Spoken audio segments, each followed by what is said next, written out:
निलेशजी राणे आता आपल्या बरोबर आहेत. निलेशजी राणे, एकूण तुमच्या चेहऱ्यावर एक आनंदही दिसतोय. तिचे काही वाद होते ते सगळे मिटलेले आहेत. भाजप सेना वाद मिटलेले आहेत. आता एकनाथ शिंदेजी तर अगदी आता स्तुती करायला लागलेले सीएम साहेबांची. म्हणजे आता महापालिका ज्या 29 आहेत त्या एकत्रित लढतायत, महायुती म्हणून लढतायत. काय वाटतंय? बघा साहेब, मी रोजच फ्रेश दिसतो. तुम्ही म्हणताय आज असं काय नाही, मी रोजच फ्रेश असतो. माझा विषय एका व्यवस्थेचा पाठलाग करण्याचा होता. ती व्यवस्था निवडणुकीमध्ये बरोबर नाही ते दाखवण्याचा होता. व्यक्तिगत किंवा वैयक्तिक कोणावर मी टीका केलेली नाही आणि महायुती होऊच नाही असं मनामध्ये कधी स्पर्शही झालेला नाही.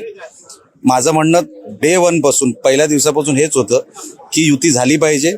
कार्यकर्त्यांच्या निवडणुकीत गडबड नको, त्यांच्यावर टांगती तलवार नको. निवडणुका सगळ्या चांगल्या पारदर्शकपणे झाल्या असत्या तर सगळ्यांनाच त्या निवडणुकांमध्ये सगळ्या निवडणुका सोप्या गेल्या असत्या. आता जर महायुती होणार हे जर चित्र स्पष्ट झालेलं तर माझ्यासारख्या कार्यकर्त्याला आनंदच आहे. आम्ही मागणीच ती करत होतो की लोकसभेला युती होते, विधानसभेला होते, मग कार्यकर्त्यांच्या निवडणुकीत का होत नाही ही मागणी माझी डे 1 पासून पण होती. आता कळीचा मुद्दा होतोय की मुंबई महापालिकेवर महापौर कुणाचा, शिवसेनेचा, भाजपचा? ते आता वरचे वरिष्ठ नेते ठरवतील साहेब. तो अधिकार तो माझा. 150 जागा मागतायत ते. म्हणजे भाजप म्हणजे आम्ही 150 जागा घेणार.